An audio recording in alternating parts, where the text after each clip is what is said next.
Hey y'all, my name is Rads or Radhika.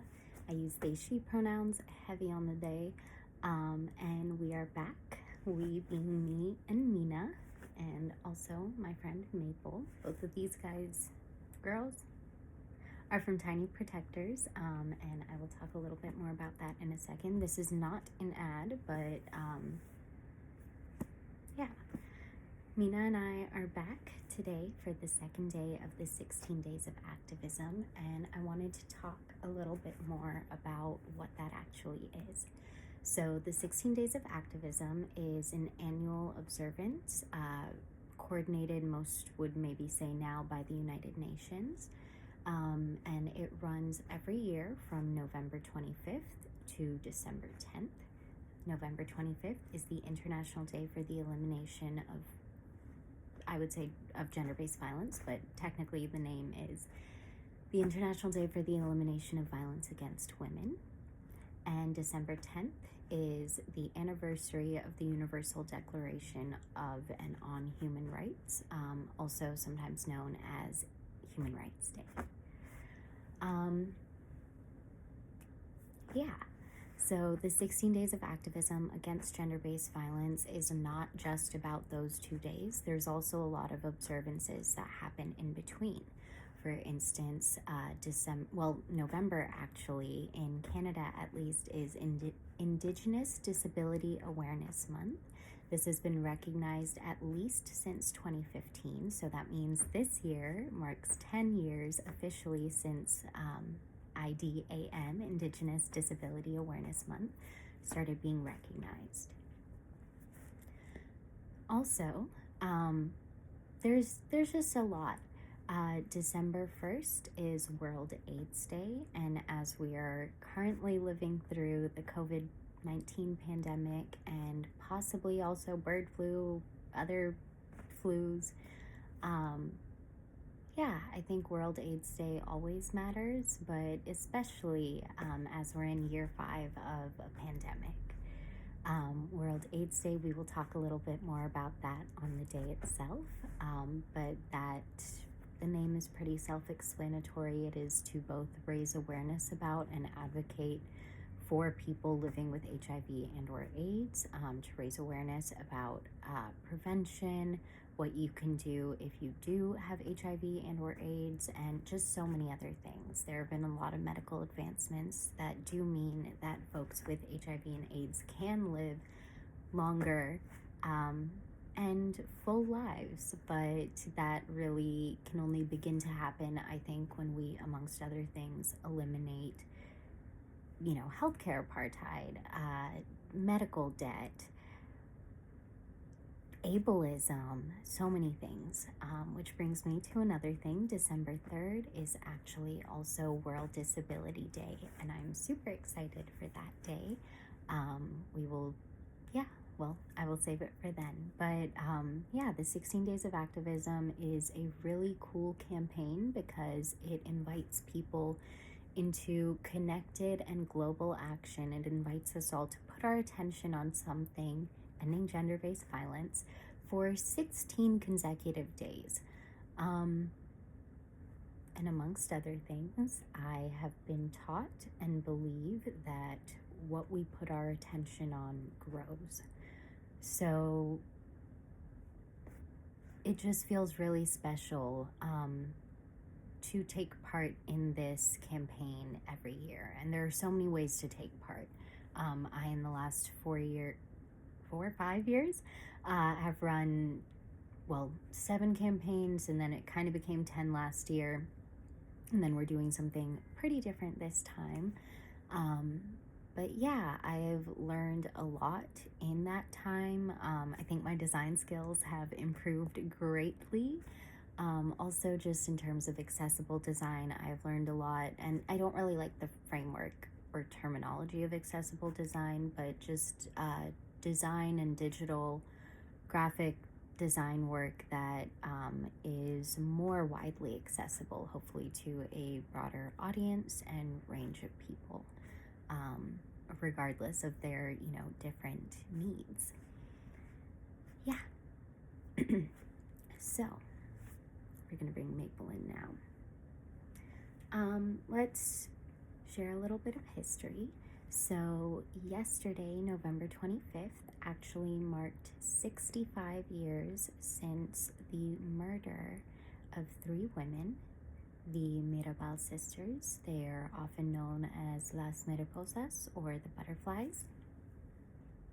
I got two butterflies here and a third here. Oh.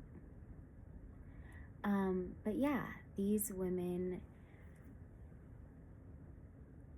fought against the US-backed dictatorship in the Dominican Republic of Rafael Trujillo. He was in power for around 30 years, so a really long time. And this was in the 60s.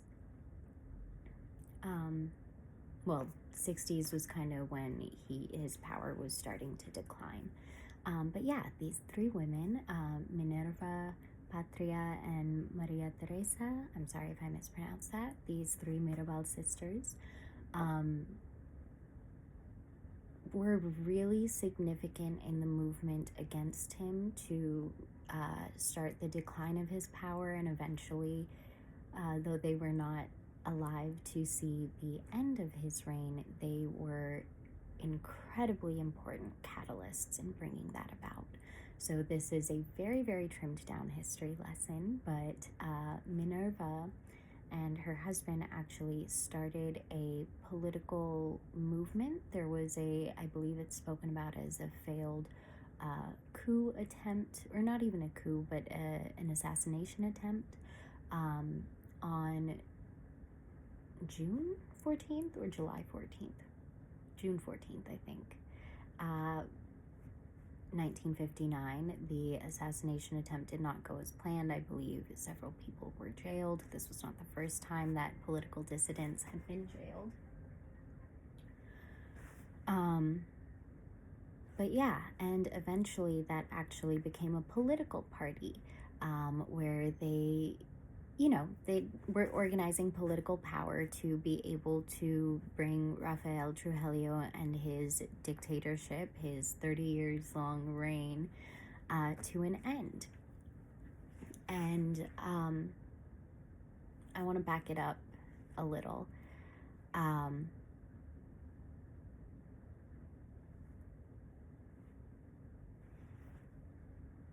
Amongst other things, Rafael Trujillo was a misogynist. His policies and his just interpersonal interactions with people, and especially women and or other mages, marginalized genders,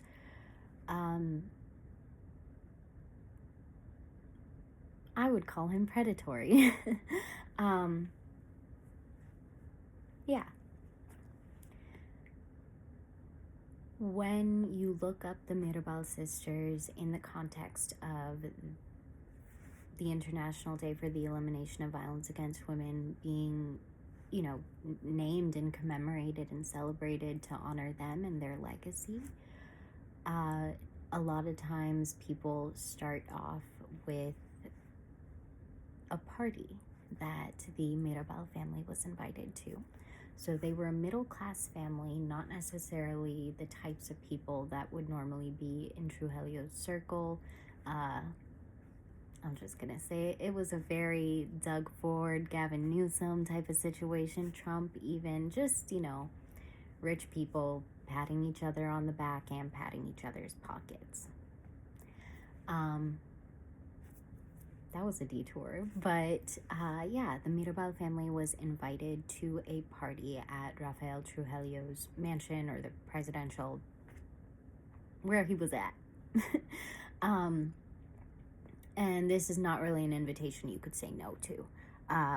People say that, Minerva, for many reasons, she went to a boarding school and she met children there whose parents or other family members had been harmed or disappeared or tortured by Trujillo and the Trujillo administration. So she was not a fan, to say the least, but, you couldn't really say no, or it was not a smart idea to decline an invitation. So they went to the party, and I can't read Spanish, so I am not sure if there are any specifics, but what we do know is that Rafael Trujillo that night at the party, supposedly in front of many, many people, sexually harassed Minerva, made an unconsensual move towards her, possibly while asking her to dance. Yet again, an invitation that it was not really smart to say no to. And because of that instance of sexual harassment, the family left the party pretty quickly after that, and they left the party early. And that was just simply not done. So within, I think the next day even, but if not the next day, within a matter of days, Rafael Trujillo sent police to arrest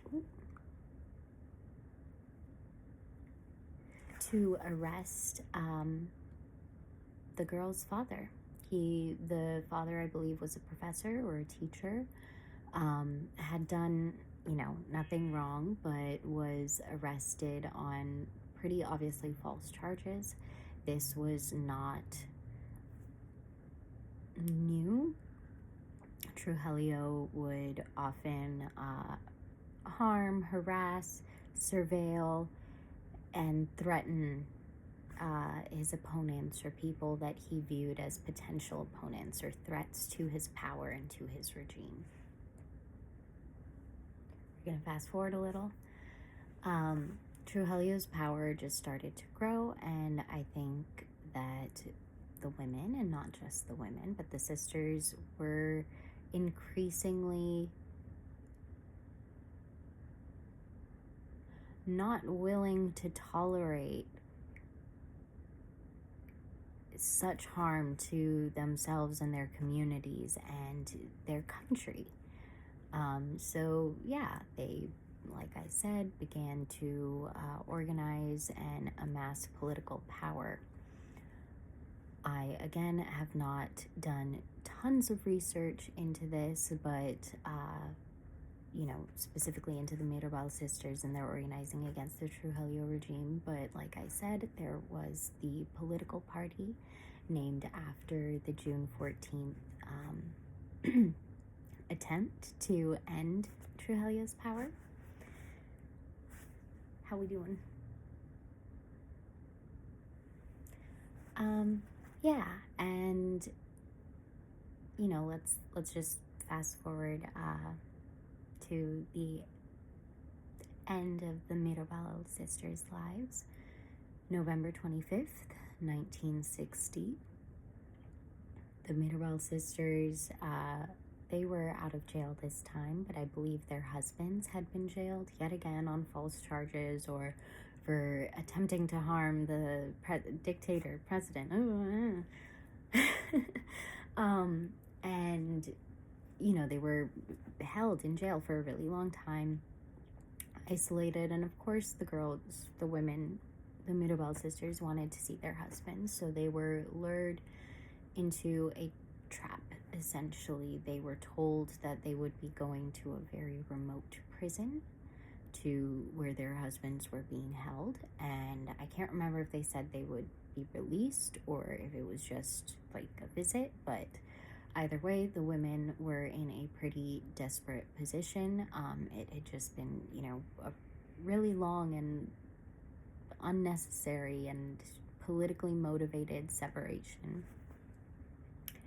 So they went towards the prison, or so they thought, and they were pretty brutally murdered. And then their bodies were put back into a car, a Jeep, and then that Jeep was pushed off a cliff. And a newspaper, I think it was called the Cabal, something like that, that was controlled by the state, by Rafael Trujillo, reported that the women had died in a tragic car accident. this was pretty obviously not true, and everything started to fall apart, or that's how it's recorded in history. The women, not overnight, but quite quickly, people were watching.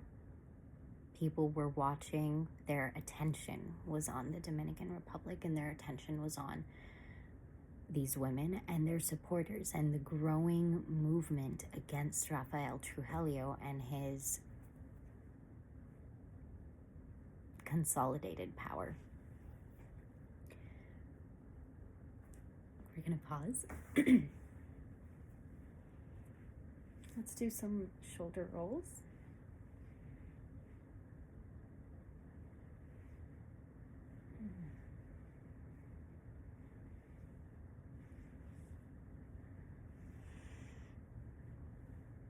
Let's do some wrist rotations. I think we went over this yesterday, but something cool I learned from a physical therapist is if you take your hand and cup it around your wrist, we're going to do 3 big circles, and you're going to do 3 big circles the other way. If you hear the cracking, that's okay. It helps get your shit back in the right place. Oh, that does feel good. Okay. I also like to try and put your ear kind of to your shoulder. You can use your head if you want. Or your hand if you want. Speed running this, but you should do 30 seconds to a minute really to get the full benefit. Same thing, ear to your shoulder. You can't see because my hair, but shoulders here. My favorite.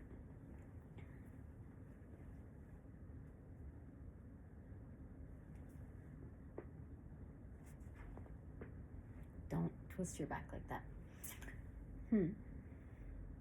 On the kind of back of your head, like kind of across from your forehead. Just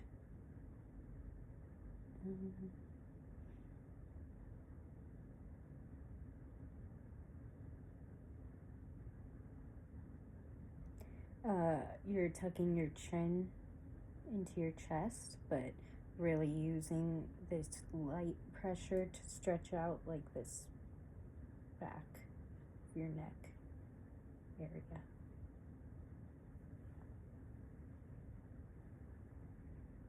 My chiropractor said never do full circles, only half.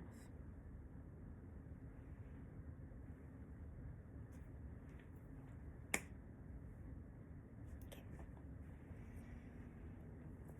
Mina is thick, just by the way. And maple is really cool because she can be heated or put in the freezer, and she's lightly weighted. And I got the scented one, but there is an unscented one, and the scenting is just like aromatherapy because I get anxious. So, also, a very cute shirt from Voight and super comfy pants. I wish y'all could feel them.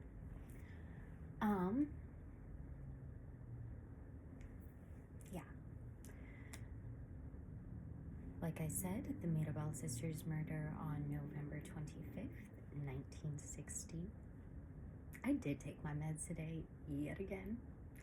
But the Mirabal Sisters murder by the state and by Rafael Trujillo, not him directly necessarily, but people acting on his behalf, was really a catalyst. Like I said, the world was watching, and funnily enough, given the New York Times sanitizing war crimes now,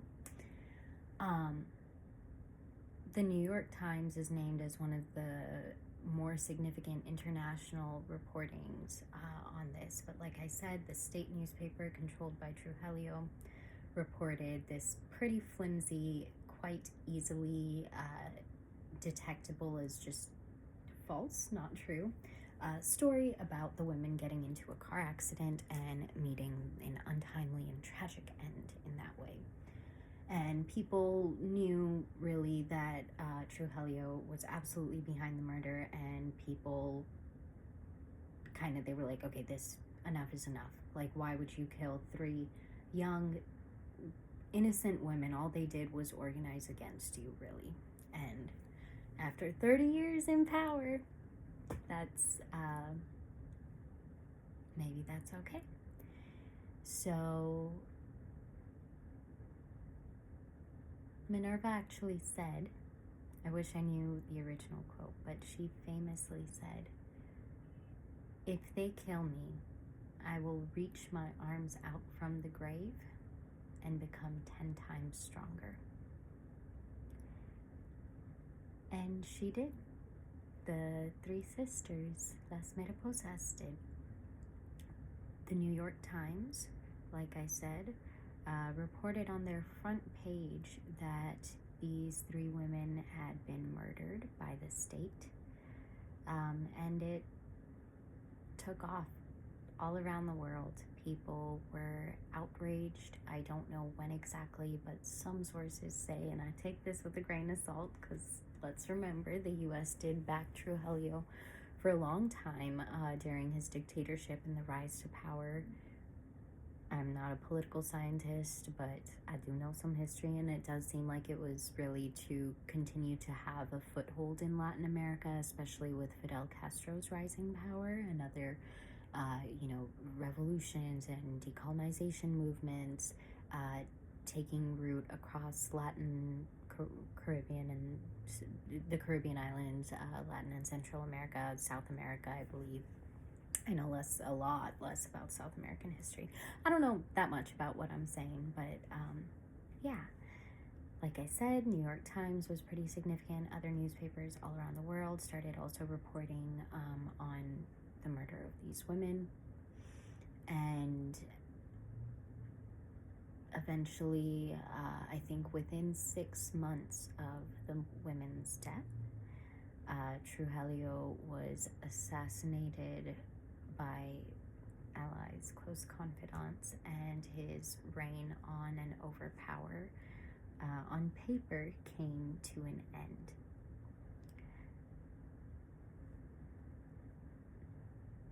So that's one thing. And yeah, El Grito de las Mariposas is a show that came out, I think, in 2020.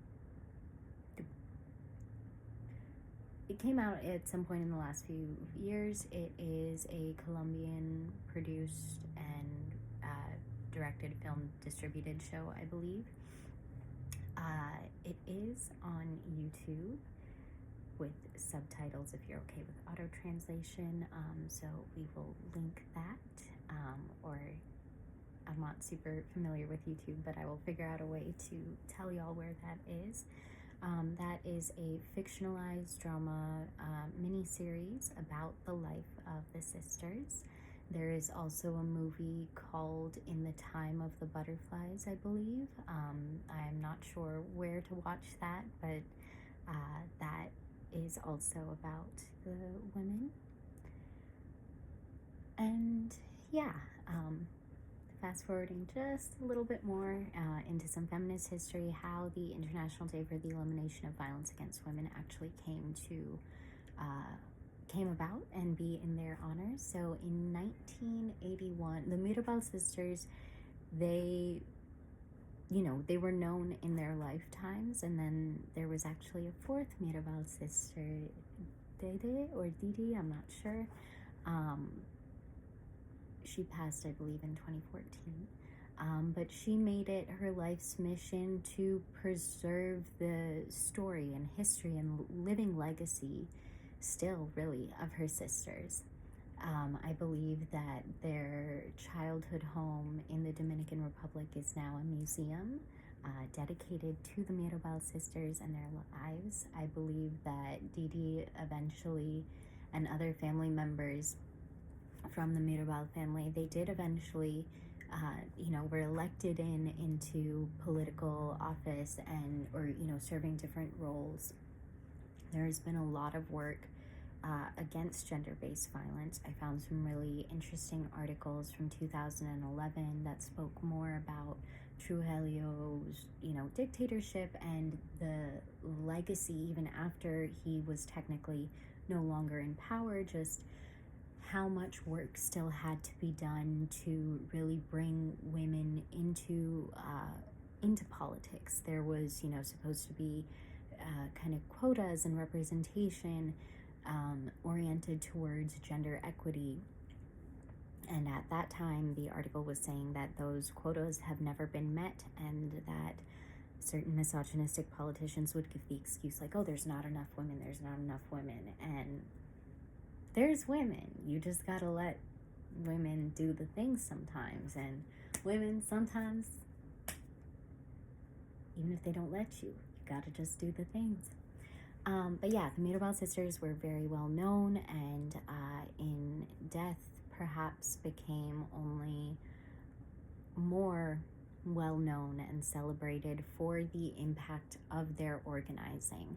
And this is not to individualize 3 times a collective movement. This is to say that 3 seemingly ordinary people can topple a dictatorship, that 3 seemingly ordinary people can rise up and create something that sets something into motion, that sets another thing into motion, that maybe changes the world. And again, it was not just these 3 women.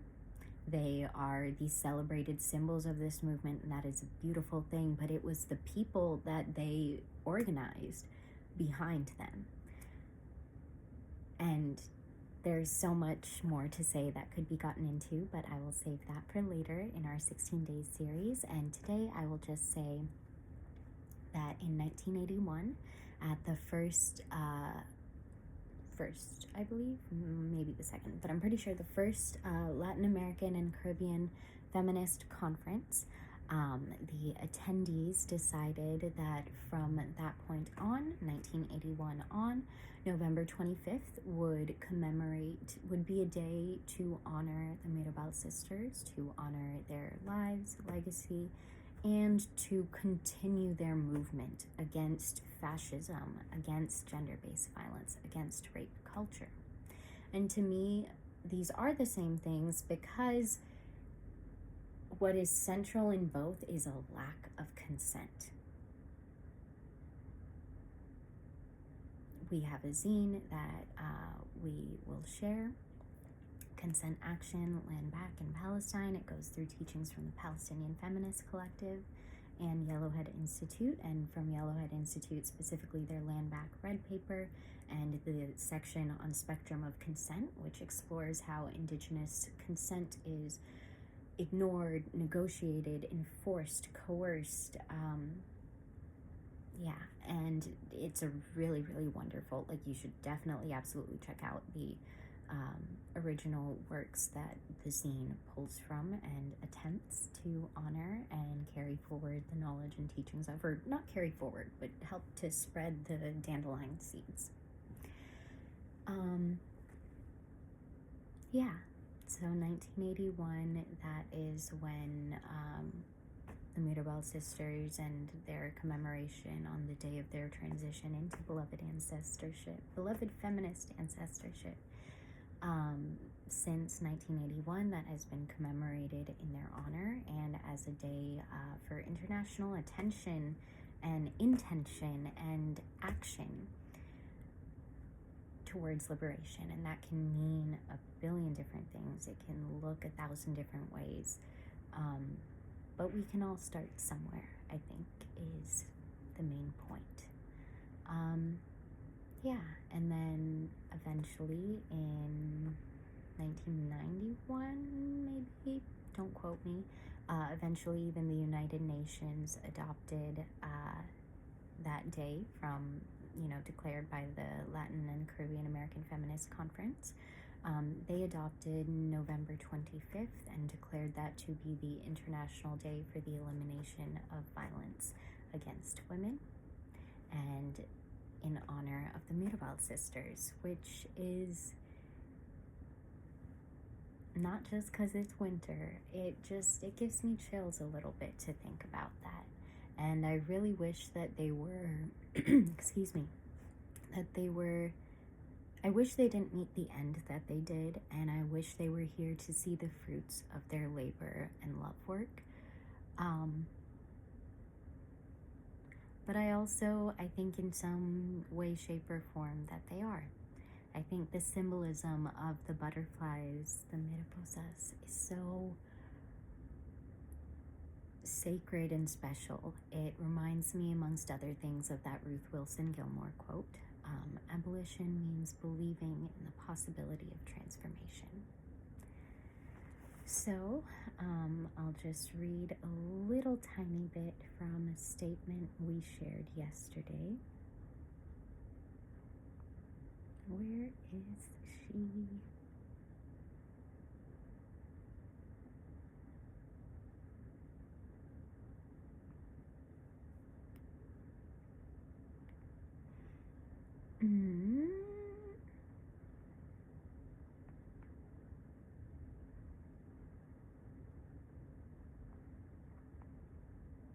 Okay, I might not be able to find it, so never. No, I'm gonna find it, sorry. I'm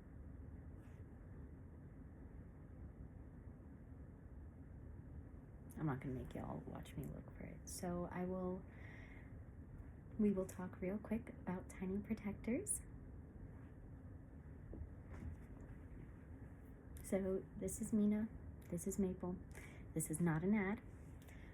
But Tiny Protectors is a really cool small business started by someone named Althea. I could be pronouncing that incorrectly. While these two are plushies, Mina's super, super soft, and Maple is also very soft, but is lightly weighted. Can be used for aromatherapy, can be heated up, can be cooled down. Super cute, love her. Tiny Protectors doesn't do just plushies, though they make great ones. They now also do like socks. I have a really cute mushroom lamp from them. But they also do self-defense items. And the founder shared that a family member of hers is a survivor of sexual assault, and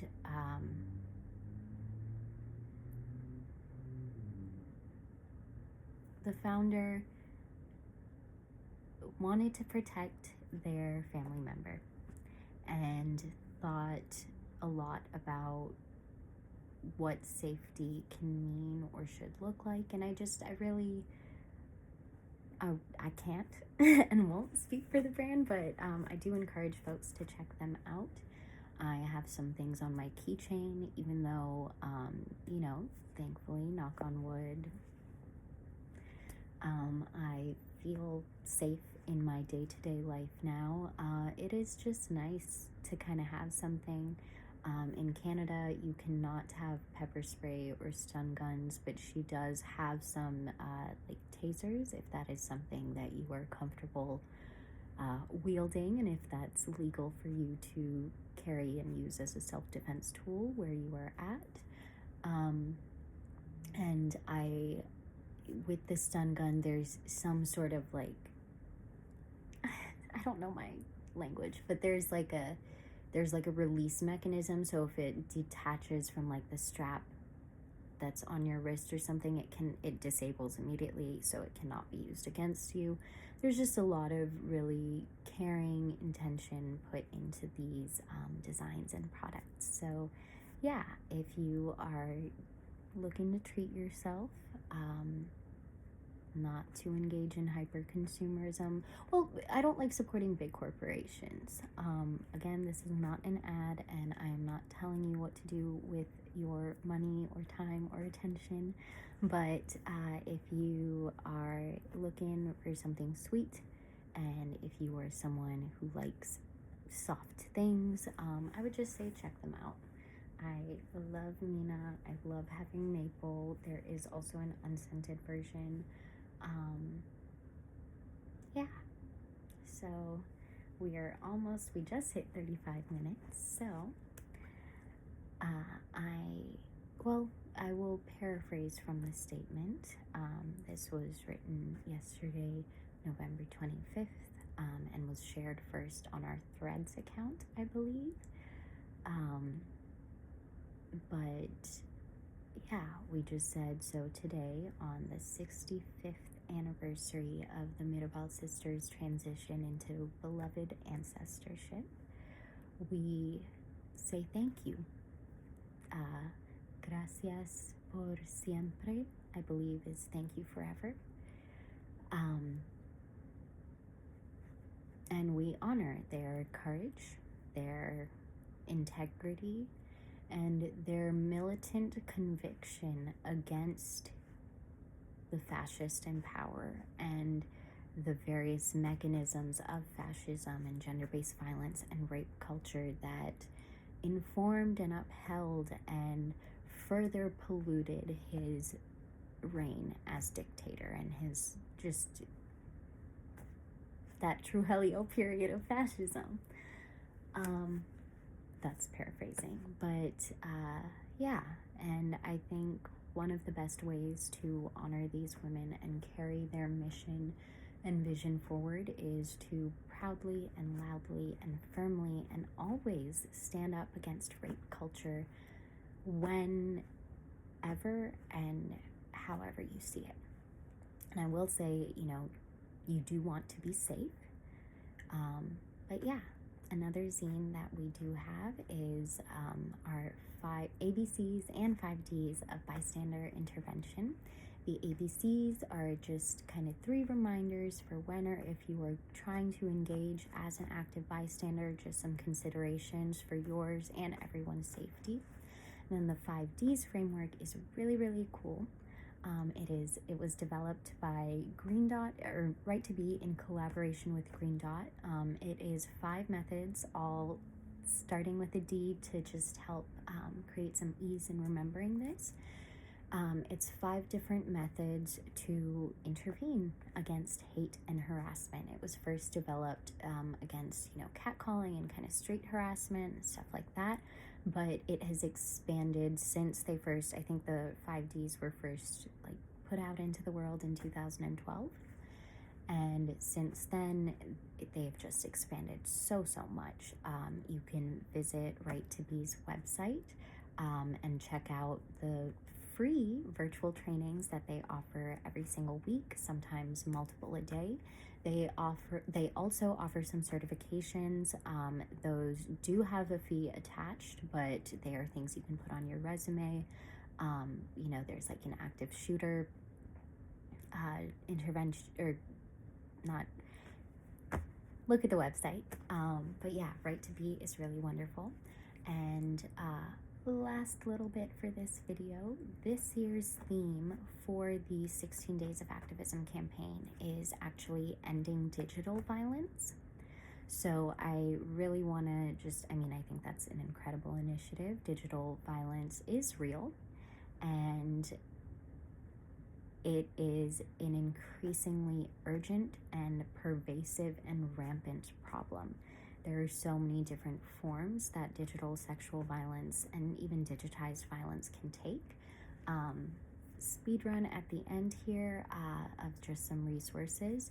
If you are curious about learning more about the mechanisms of digitized sexual violence, and also something that is often called the manosphere, I really, really recommend the book Men Who Hate Women.